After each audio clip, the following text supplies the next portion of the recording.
Se eu falar para vocês que na igreja está cheio de cristão mamadeira, sabe o que é? Fica até o final que vocês vão entender essa maluquice agora. Fala galerinha, tudo bem com vocês? Mais uma vez estamos aqui, mais um término de semana, hoje é sexta-feira. Estamos aqui para trazer mais um vídeo, uma mensagem a qual sinto ser necessária falar. E antes de mais nada, se você ainda não é inscrito no canal, se inscreva no canal, curta, compartilha o vídeo que vai ajudar bastante o canal a ser divulgado pelo próprio YouTube e assim essa mensagem pode ser levada para outras pessoas e alguém pode estar precisando ouvir essa mensagem, assim como você pode estar precisando também, beleza? Bora pro vídeo. Cristão mamadeira. O que seria um cristão mamadeira, né? Estava conversando há um tempo atrás sobre esse tema com um grupo de missionários, alguns jovens aqui da nossa região. E a gente tocou nesse tema de uma forma um pouco diferenciada, né? E Deus tocou no meu coração de trazer isso para vocês nesse vídeo. Um ponto de vista mais descontraído, mas que seja certeiro, direto ao ponto.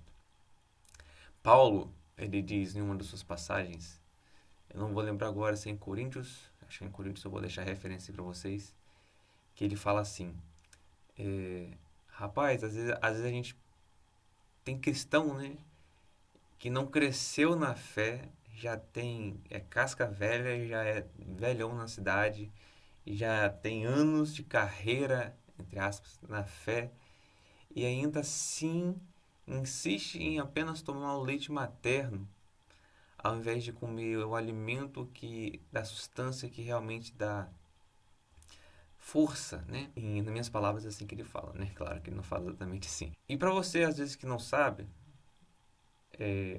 uma criança, ela tem uma determinada idade que ela mama uma mãe. E mais ela vai crescendo e essa necessidade nutricional dela vai mudando, a ponto de que ela não, o leite materno não é suficiente para poder mantê-la nutrida, para ela crescer, para ela se manter forte. Ela precisa de outras coisas mais. Mas o que eu quero falar com essa doideira? Às vezes, a gente como cristão, na nossa igreja, na nossa comunidade, no nosso ciclo de amizades, às vezes a gente está perdendo tanto tempo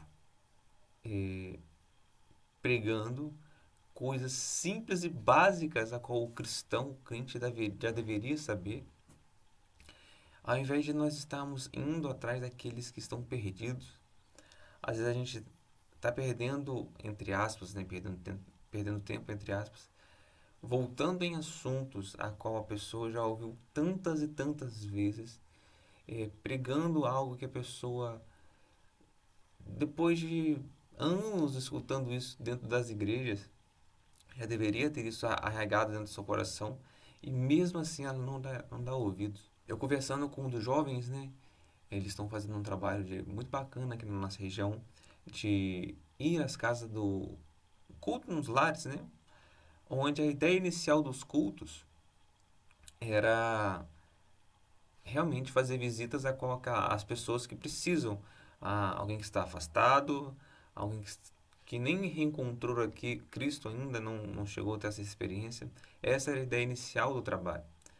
Mas, de acordo com o trabalho foi se desenvolvendo, eles sentiram essa necessidade de, ao invés de ir atrás daqueles que precisam, que mais precisam, vamos colocar assim, que precisam ter esse contato, essa experiência com Cristo, eles sentiram a necessidade de que eles precisavam fortalecer aqueles que estavam dentro, mas eles também observaram que eles estavam tendo que voltar em assuntos a qual não deveriam ser ditos mais, que já há muito tempo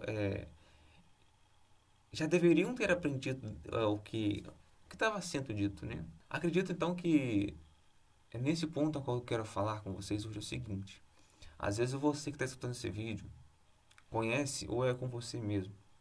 Às vezes você está dentro da igreja, você está vivendo uma vida, pelo menos que mostra santidade, mas você não vive aquilo a qual você escuta desde pequeno. Eu, por exemplo, eu tive o prazer de crescer, de nascer e crescer e ser criado dentro das igrejas.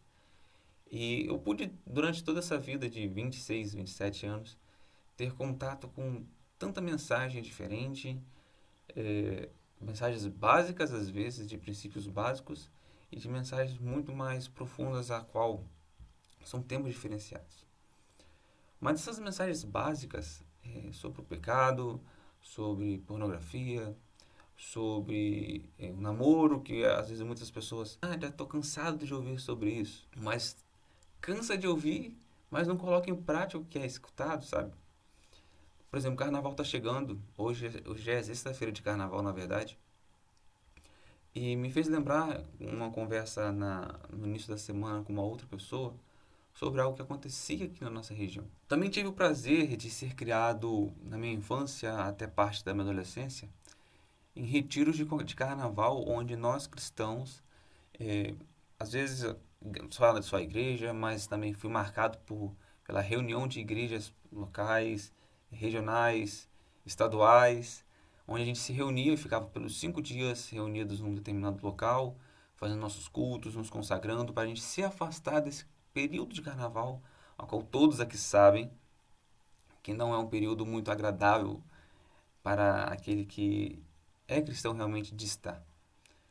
Hoje eu tenho uma visão um pouco diferente em relação a isso. Acredito que eu, como cristão, você, como cristão, nós devemos estar no campo de batalha, devemos estar nesse local durante o carnaval falando do amor de Cristo. Mas lá atrás, quando eu era mais novo, quando eu era criança, um antigo pastor da minha igreja, ele era até meio engraçado para olhando para pensar, né? Ele ficava durante o carnaval correndo atrás de jovens cristãos que ficavam pulando carnaval atrás de trio elétrico.